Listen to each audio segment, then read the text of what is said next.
3 দিন ধরে ভারত পাকিস্তানের যুদ্ধের পর হঠাৎ করে যুদ্ধ স্থগিত করে দেওয়াটা আমাদের অনেককেই অবাক করেছে। এখানে প্রশ্ন হচ্ছে, এমন কি ঘটলো যার জন্য তড়িঘড়ি করে সিজফায়ার অ্যানাউন্স করতে হলো? এই ভিডিওটি তৈরি করার আগে আমি প্রায় 35 থেকে 40টি আর্টিকেল থেকে তথ্য বার করি, আর যে জিনিসটা আমার সামনে এসেছে তার জন্য পাকিস্তানকে পরবর্তী 10 বছর পর্যন্ত সাফার করতে হতে পারে। তো কী এমন ঘটেছে পাকিস্তানের সাথে যার জন্য তাদের এত বড় ক্ষতি হয়ে গেল?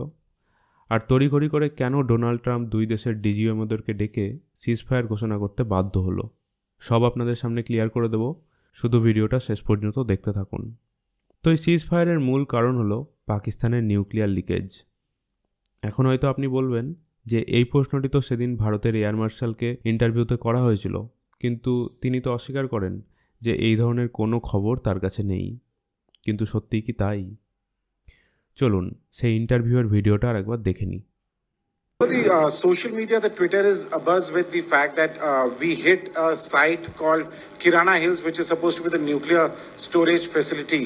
And there is a lot of rumors about Sargodha. There are foreign analysts who've mentioned that the Sargodha attack led to certain leaks. Is there a confirmation that we actually hit Kirana Hills, or we were careful of not to do any such thing? Thank you. Thank you for telling us that Kirana Hill houses some nuclear installation. We did not know about it. Okay. And we've not hit Kirana Hills, whatever is there. Okay. I did not brief in my briefing yesterday. Thank you. Actually এই ইন্টারভিউটা যখন হচ্ছিল তখন আমি এটা live দেখছিলাম। যখন air marshal ভারতীকে এই প্রশ্নটি করা হয়, এই উত্তরটা আমার কাছে অনেকটা এইরকম লাগে যে আমার বোন যখন লুকিয়ে চকলেট নিয়ে এসে আমাকে না বলে কোথাও একটা লুকিয়ে রেখে দেয়, আর আমি খুঁজে খুঁজে সেই চকলেটটা খেয়ে নিই। পরে যখন বোন আমাকে জিজ্ঞাসা করে যে দাদা, আমি এখানে চকলেটটা রেখেছিলাম, তুই খেয়েছিস তাই না? তখন আমার রিয়াকশনও ঠিক এরকম হয় যে চকলেট কোথায়? আমি তো কোনো চকলেট খাইনি। এখানে চকলেট ছিল, আমি তো জানিই না। তুই এখানে চকলেট রেখেছিলি? তো অনেকটা সিমিলারিটি আছে এই দুটোর মধ্যে। যাই হোক, তো এই খটকাটা লাগার পর আমি আরও রিসার্চ শুরু করি যে অ্যাকচুয়ালি কিরানা হিলে কোনো নিউক্লিয়ার লিকেজ হয়েছে কিনা। তারপর আমার সামনে কিছু পয়েন্ট উঠে আসে যেগুলো দেখে আমি শিওর হয়ে যাই যে হ্যাঁ, সেখানে নিউক্লিয়ার লিকেজ হয়েছে। কিন্তু সেটা কোনো দেশই মানতে চাইছে না, কারণ যতই হোক এটা পাকিস্তানের কাছে একটা লজ্জার বিষয়। আর পাকিস্তান মানছে না বলে ইন্ডিয়ার জন্য এটা ভালোই হয়েছে, কারণ কারোর কাছে স্বীকারোক্তি দেওয়ার প্রয়োজন নেই। তবে কিছু পয়েন্ট আমার সামনে উঠে এসেছে যার জন্য আমি শিওরলি বলতে পারছি যে পাকিস্তানে নিউক্লিয়ার লিকেজ ঘটেছে।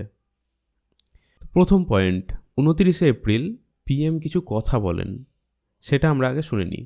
और टेक्नोलॉजी की ये ताकत ही भारत को सफलता के शिखर तक लेकर जाएगी। साथियों, हमने विकसित भारत के लक्ष्य के लिए अगले 25 वर्षों की समय सीमा तय की है। हमारे पास समय सीमित है, लक्ष्य बड़े हैं।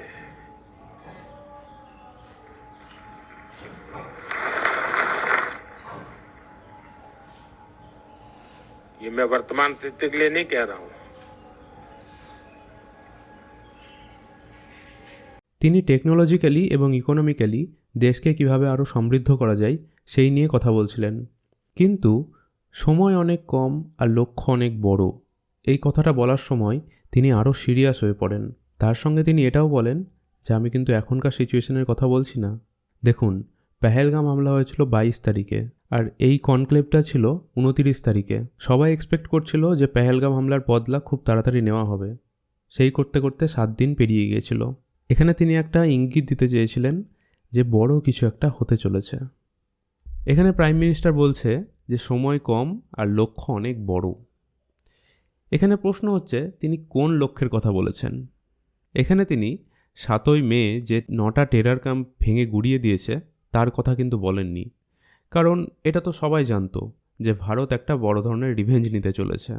এটা পেহেলগাম হামলার পরিপ্রেক্ষিতে একটা রিপ্লাই দেওয়ারই ছিল।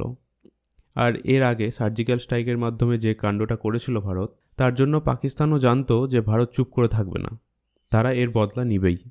যার জন্য ভারত পাকিস্তান বর্ডারে পাকিস্তান তাদের ফোর্স ডিপ্লয় করতে শুরু করে দিয়েছিল এবং তারা এটাও অনুমান করেছিল যে এটা কোনো এয়ার স্ট্রাইক হবে, কোনো গ্রাউন্ড অ্যাটাক হবে না, কারণ গ্রাউন্ড অ্যাটাক হলে অনেকটা স্লো হয় কাজ।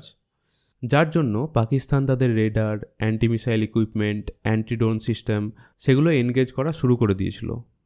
পরে তো আমরা দেখলাম সেগুলো কতটা কাজ করেছে। শুধু আমরাই না, পুরো বিশ্ব দেখেছে কিভাবে একটার পর একটা Chinese air defence system fail হয়ে গিয়েছে। HQ-9 যেটা long range surface two air missile, যেটা চায়না রাশিয়ান S-300-এর রিভার্স ইঞ্জিনিয়ারিং করে তৈরি করেছিল। রিভার্স ইঞ্জিনিয়ারিং মানে বেসিক্যালি রাশিয়ান যে S-300 আছে সেটাকেই কপি করে চায়না HQ-9 তৈরি করেছিল। তো এই HQ-9, HQ-16, HQ-7 কোনোটাই কিন্তু ইন্ডিয়ান এয়ারফোর্সের যে মিসাইল বা এয়ারক্রাফটকে ছুঁতে পারেনি। পাকিস্তান ইন্ডিয়ার কিছু ড্রোনকে শ্যুট ডাউন করেছে এবং সেগুলো করে নিজেকে বিশাল কিছু ভাবছে, কিন্তু সেগুলো যে তাদের ডিস্ট্র্যাক্ট করার জন্য ছিল সেটা তাদের মাথায় ঢুকছে না, কারণ আসল লক্ষ্য অন্য কিছুই ছিল। সেটা হলো পাকিস্তানের নিউক্লিয়ার সাইটসগুলোকে অ্যাটাক করে সেগুলোকে বাজেয়াপ্ত করা, যার ভয় পাকিস্তান সেই 1971 সাল থেকে দেখিয়ে আসছে। যদিও তখন তাদের কাছে ফুল প্রুফ কোনো নিউক্লিয়ার মিসাইল ছিল না, জাস্ট টেস্টিং ফেজে ছিল। 1998 অফিসিয়ালি পাকিস্তান নিউক্লিয়ার পাওয়ার দেশের লিস্টে যোগ দেয়, তবুও পাকিস্তান কথায় কথায় নিউক্লিয়ার থ্রেট দিতেই থাকে। তো কিভাবে ভারত এই মাস্টার প্ল্যানটা এক্সিকিউট করলো এবং মাত্র 3 দিনে পাকিস্তানের শিরদাঁড়া ভেঙে গুড়িয়ে দিল, সেটা আমরা ভালো করে বুঝে নিই। পেহেলগাম হামলার পর ভারত খুব বড় বড় 3টে ঘটনা ঘটিয়েছে, যা সারা বিশ্বকে জাস্ট স্পিচলেস করে দিয়েছে। এই ঘটনার আগে কেউ ভাবতেও পারেনি যে ভারত এই ধরনের কোনো কিছু ঘটাতে পারে, তাও আবার এত দক্ষতা এবং নিপুণতার সঙ্গে। এখানে ভারত 3টি খুব বড় বড় পদক্ষেপের মাধ্যমে পাকিস্তানের সমস্ত অহংকার মাটিতে মিশিয়ে দিয়েছে। প্রথম পদক্ষেপ, 22 এপ্রিল পেহেলগাম হামলার 24 ঘন্টার মধ্যে সেই 1960 সাল থেকে চলে আসা ইন্ডাস ওয়াটার ট্রিটি ভারত বন্ধ করে দেয়। যখন এই ইন্ডাস ওয়াটার ট্রিটির চুক্তিটা হয়েছিল তখন সেখানে ভারত, পাকিস্তান এবং ওয়ার্ল্ড ব্যাংক ছিল। এই 3 জন মিলে এই চুক্তিটা করেছিল। কিন্তু আজ প্রায় 65 বছর পর যখন তা বন্ধ করা হয়, তাতে ওয়ার্ল্ড ব্যাংক একদম চুপ, তারা কিচ্ছু বলছে না। বলছে আমরা এর মধ্যে নাক গলাবো না, তোমাদের ব্যাপার তোমরা বুঝে নাও। এবার পাকিস্তান জানতো যে ভারত পেহেলগাম হামলার বদলা নেবে, যার জন্য পাকিস্তান বর্ডারে ফোর্স ডিপ্লয় করতে শুরু করে। তাদের যে রাডার, এয়ার ডিফেন্স সিস্টেম আছে সেগুলো আস্তে আস্তে অ্যাক্টিভ করতে শুরু করে দিয়েছিল। আর অন্যদিকে ভারত জানতো যে ইন্ডাস ওয়াটার ট্রিটি বন্ধ করলে পাকিস্তানও চুপ থাকবে না। তারা হয় সেই বাঁধগুলো ভাঙার চেষ্টা করবে অথবা একটা ফুল ফ্লেজ ওয়ারের প্রস্তুতি নেবে। এবং যখন এই ফুল ফ্লেজ ওয়ারের প্রস্তুতি নেবে, যেটা এতদিন হয়ে এসেছে, পাকিস্তান যেটা করে এসেছে, যে তারা তাদের যে নিউক্লিয়ার ওয়েপেন আছে সেগুলোকে ভারত পাকিস্তানের বর্ডারের কাছাকাছি নিয়ে আসবে। যখনই তারা তাদের নিউক্লিয়ার ওয়েপেনগুলোকে ভারত পাকিস্তান বর্ডারের কাছাকাছি নিয়ে আসবে, তখনই কিন্তু এই ইন্ডিয়ান আর্মির সেগুলো চোখে পড়বে। এখন ভারতের কাছে নিজস্ব জিপিএস সিস্টেম রয়েছে, নাভিক, তারা যখন যা ইচ্ছে দেখতে পারে। সেটার রেঞ্জ অতটা বেশি না জিপিএসের মতো, কিন্তু অ্যাকিউরেসিটা অনেক বেশি। কিন্তু মজার ব্যাপার হলো পাকিস্তান ভারতের এই ট্র্যাপে পা দেয়নি। তারা তাদের নিউক্লিয়ার ওয়েপেনগুলোকে কোনোরকম মুভমেন্ট করায়নি। এবার ভারতের দ্বিতীয় পদক্ষেপ, 7 মে পাকিস্তানের 9টি টেরর বেসে ইন্ডিয়ান এয়ারফোর্স হামলা করে সেগুলোকে ধ্বংস করে দেয়। যার পরিপ্রেক্ষিতে পাকিস্তান কিছু তুর্কিশ ড্রোন, চাইনিজ মিসাইল যেমন PL-15, Fatah, guided artillery rocket system, এগুলো দিল্লিকে টার্গেট করে ছোড়া হয়। তারপর কি হয়েছে আমরা সবাই জানি। মাত্র কয়েক মিনিটের মধ্যেই ভারতের এয়ার ডিফেন্স সিস্টেম যেমন আকাশ missile, Akash Teer, Samar air defence system, D4 anti drone system, সমস্ত কিছু মিলে সেগুলোকে জাস্ট নষ্ট করে দেয়। এবং পাঞ্জাব, রাজস্থানের বিভিন্ন মাঠে ঘাটে এইসব চাইনিজ মিসাইল পড়ে থাকতে দেখা যায়। কেউ কেউ চাইনিজ খেলনা ভেবে বাড়িতে নিয়ে গেছে কিনা সেটা আমি জানি না। তবে আর একটা কথা, সবাই রাশিয়ান S-400-এর কথা বলছে, কিন্তু S-400 ছাড়াও আরও অনেক এয়ার ডিফেন্স সিস্টেম ইউজ করা হয়েছে। কারণ S-400-কে অপারেট করা অনেক কস্টলি। তো এই 10 কেজি 20 কেজি ড্রোনের ক্ষেত্রে S-400-এর মতো পাওয়ারফুল ডিফেন্স সিস্টেমের কোনো প্রয়োজন পড়ে না। PL-15-এর মতো যে মিসাইলগুলো পাকিস্তান পাঠিয়েছিল সেগুলোর ক্ষেত্রে S-400 ব্যবহার করা হয়েছে। এবার ভারতের তৃতীয় পদক্ষেপ, যেটা সবচেয়ে মেজর আর ক্রিটিক্যাল অ্যাটাক, আমরা দেখেছি 9th মে রাত্রে, যা দেখে শুধু আমরা নয়, সারা বিশ্ব জাস্ট অবাক হয়ে গিয়েছে। তার আগে একটা কথা জেনে রাখুন যে 9th মে যখন ইন্ডিয়া অ্যাটাক করেছিল পাকিস্তানে, তার কিছুক্ষণ পর মানে 10th মে রাত্রি 1:44 নাগাদ পাকিস্তানে 4.1 ম্যাগনিটিউডে একটা ভূমিকম্প হয়। তার কিছুক্ষণ পর ভোর 3:40-এ 5.6 ম্যাগনিটিউডে আবার একটা ভূমিকম্প হয়। এগুলো কোনো সাধারণ ভূমিকম্প ছিল না, এগুলো ছিল ব্রহ্মস মিসাইল, যা পাকিস্তানের 11টা এয়ারবেসকে নষ্ট করার জন্য ব্যবহার করা হয়েছিল। এটা ছিল একটা অসাধারণ ইন্টেলিজেন্সের পরিচয়, যা দেখে সারা বিশ্ব জাস্ট স্পিচলেস হয়ে পড়েছে। চায়নার একের পর এক এয়ার ডিফেন্স সিস্টেম ফেল হওয়ায় তাদের মুখের কথা জাস্ট বন্ধ হয়ে গিয়েছে। ইউএসের F-16 ফাইটার জেট ভারতের S-400-এর সামনে কোনো কাজেই আসেনি। আর তুর্কি তো এতটাই লজ্জায় পড়ে গিয়েছে যে তাদের সমস্ত ডিফেন্স লাইন আপকে আপগ্রেড করার জন্য উঠে পড়ে লেগেছে। অ্যাকচুয়ালি ভারতের কাছে এই অপারেশনকে এক্সিকিউট করার জন্য ইন্টেলিজেন্স, টেকনিক্যাল জ্ঞান, এমনকি স্পেসকেও এখন ভারত আয়ত্ত করে রেখেছে। যেমন টার্গেটকে আইডেন্টিফাই করার জন্য ভারতের নিজস্ব জিপিএস সিস্টেম নাভিক ব্যবহার করা হয়েছে, যা ইউএসের জিপিএসের থেকেও অনেক বেশি অ্যাকুরেট। তো এই 9th মে রাত্রিবেলা ভারত পাকিস্তানের 11টি এয়ারবেসকে অকেজো করে দেয়। এই 11টা এয়ারবেসে কোথায় কি রাখা ছিল এবং কোন এয়ারবেসটা কি কাজে ব্যবহার করা হয় সেটা আমরা জেনে নিই, তাহলে আপনার কাছে সমস্ত স্টোরিটা ক্লিয়ার হয়ে যাবে। প্রথমে অ্যাটাক করা হয় নূর খান এয়ারবেসে, যেটা ইসলামাবাদের খুব কাছাকাছি অবস্থিত। এই এয়ারবেসটি Pakistani air defence system transportation এবং রিফিউলিং হাব হিসেবে ব্যবহার করে। মানে যেসব যুদ্ধবিমানগুলো পাকিস্তান থেকে ছাড়া হয় সেগুলোকে আবার রিফিউল করার জন্য এই নূর খান এয়ারবেসে নিয়ে আসা হয়। তো যদি এই নূর খান এয়ারবেসটাই নষ্ট করে দেওয়া হয় বা যে রানওয়ে রয়েছে সেই রানওয়েতে যদি অ্যাটাক করা হয়, তাহলে কিন্তু কোনো প্লেনই এই এয়ারবেসে নামতে পারবে না, আর যার জন্য রিফিউল করার কোনো অপশন নেই তাদের কাছে। আর এই নূর খান এয়ারবেসে তাদের কিছু নিউক্লিয়ার ওয়েপেনও রয়েছে।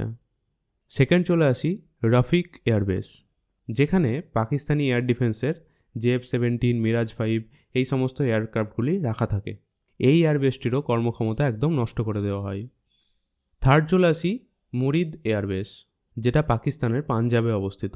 এই এয়ারবেসটি ক্রস বর্ডার অপারেশনের ক্ষেত্রে ব্যবহার করা হয়। তারপর চলে আসে সুক্কুর এয়ারবেস। এই এয়ারবেসটি বেসিক্যালি ট্রেনিং আর লজিস্টিক্সের জন্য ব্যবহার করা হতো। তারপর Sialkot airbase, Pasrur airbase, Chunian airbase. এই যে পাসরুর এয়ারবেস এবং চুনিয়ান এয়ারবেস, এই দুটো এয়ারবেসে পাকিস্তানের যে রাডারগুলো সেগুলো লাগানো থাকে।